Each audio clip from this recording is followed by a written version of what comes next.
Hello everyone and welcome to another DIY Squaredrop camper video. This is part 22, I believe. And in this video we're going to put in the installation, which you'll see here.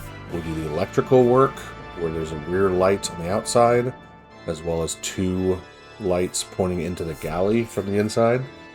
We'll put the inside wall on, we'll route and trim everything up. We'll put the hinge on the hatch here, and then put the hatch on the camper. After that, we'll put on the handle in the back, and we'll put the clamps on and the gas struts, and everything will be done. So let's see how we get there. So yeah, here you can see I'm just cutting and inserting all the insulation into the right positions. In this video, I had the help of Brian, who came and helped me lift it and put it on the camper, as well as put the hinge on everything. Really grateful for him. He's been a great help throughout this process. So yeah, here I'm kind of just routing out little spots inside of the foam where I know all my wires are going to go. This was kind of the easiest way to do it, was to just use that electric knife that I used to cut all the foam and cut these little holes.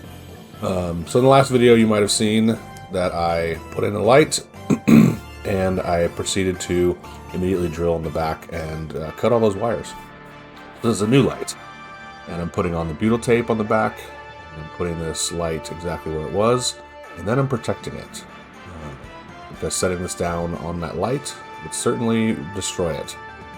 So here are those wires that are coming out from the light.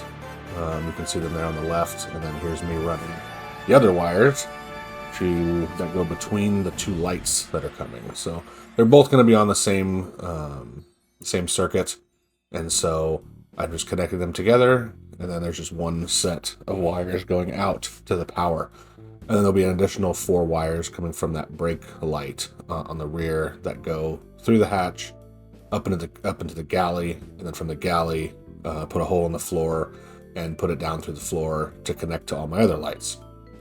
So here you can see I have those little channels routed. So I'm just putting everything together, using wire nuts. I'm not an electrical guy. Darnell has been the one that's been helping me the whole time, but he told me what to do, and so I'm doing it. And thankfully I did run some tests, and everything worked out fine. Initially I was going to use this 1/8 inch plywood that you see here on the left as my inner wall, and I decided I wanted it to be a little more sturdy. So I eventually did change that out to 1/4 inch, so that it's so that the torsion box that you're essentially creating with gluing all this up together is a bit stronger, and should hold up better over time. So the hatch, the hatch goes up and down, and it's one of the things that moves the most in this camper, besides obviously the doors. So I really wanted to make sure it was nice and strong. So you can also see that I'm using a bunch of insulation tape to kind of hide these, keep these wires down, so that when I do put the inner wall on, that's not interfering with that at all. So this was definitely a challenge, having the inner wall there, putting the hole through, putting the wires through, and making all the connections and putting them all in there so that they all fit nicely and it's not bulging. But got through it eventually, and here's the glue up for the bottom part. All the wires, they're all run through the channels that I made, like I said, and there's little holes.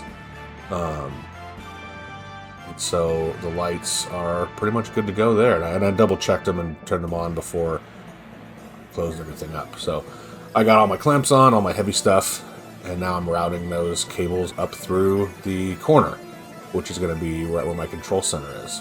So here I am, just kind of making it fit, because it's not exactly square. This is my first huge project, and not everything's going to be perfect. So yeah, clamping up this side now, and then I angle things to where it's putting weight on that side as well to get that glue nice and perfect. So here I'm routing and trimming all of the sides here. I first used a regular router with a flush cut bit to flush cut all the sides, and there was a little bit left over, so I'd use a handsaw for that. And then now this is me doing a little bit of sanding, and then eventually going over, unless I already did it. Yeah, it looks like I already did it. with a round over bit, so that, you know, if you do hit your head for some reason or whatever, it doesn't hurt as much.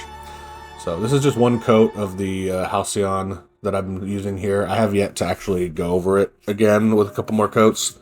But I only got one coat before Brian got here to help me with the hinge, and he had limited time. So here we're using Sikaflex to go underneath, and then going through and attaching this, and then spending... I obviously sped this up as my usual amount, but here I sped it up by about 80 times, because it was just like... I feel like we were cleaning up the Sikaflex because I put so much for like 20 minutes. So I put a little bit less on this time when we all set it up there on the actual camper, and Brian and I are going through, and he's holding it and watching it and making sure things look good while I am screwing it into the camper. I used really big 2.5-inch lag screws, so they're structural. And I think I used probably 12 or 14. Just to make sure it was really attached, also using Sikaflex. And then here I'm putting on my D seal, so that when you close it, it's got a nice waterproof seal on it. So that's putting on the hatch. It was pretty awesome. So here I'm putting on the handle, and then coming up after the handle, we put on the clamps, and the electrical. So I'm reconnecting those wires so that my lights can turn on, and then I put some more wires down through and going into the bottom of the camper. I haven't done that yet. So here's my gas struts. At some points they did not work, like here. And it was because I had to reposition them. I think I repositioned them, I don't even know how many times, to be honest with you. But it was a big pain. And I used the calculator and everything online and trying to figure out the position and everything. And it still was just not working out for me. It was unfortunate.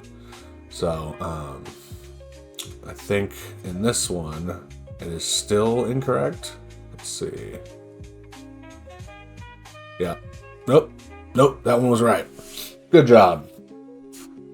But the problem is that I had to move it. As you can see, it's in a different position.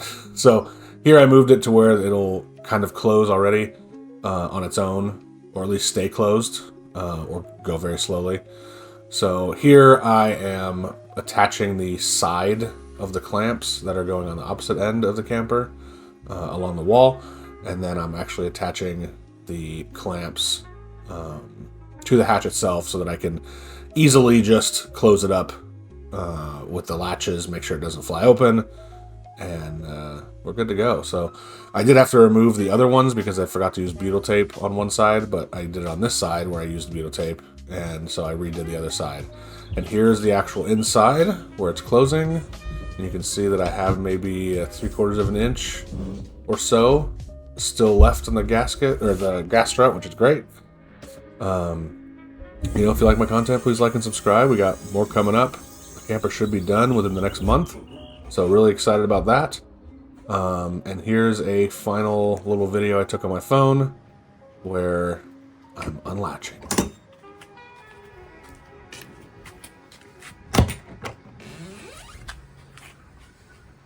No hands. Really happy with the progress. Thanks, everyone. We'll see you on the next one.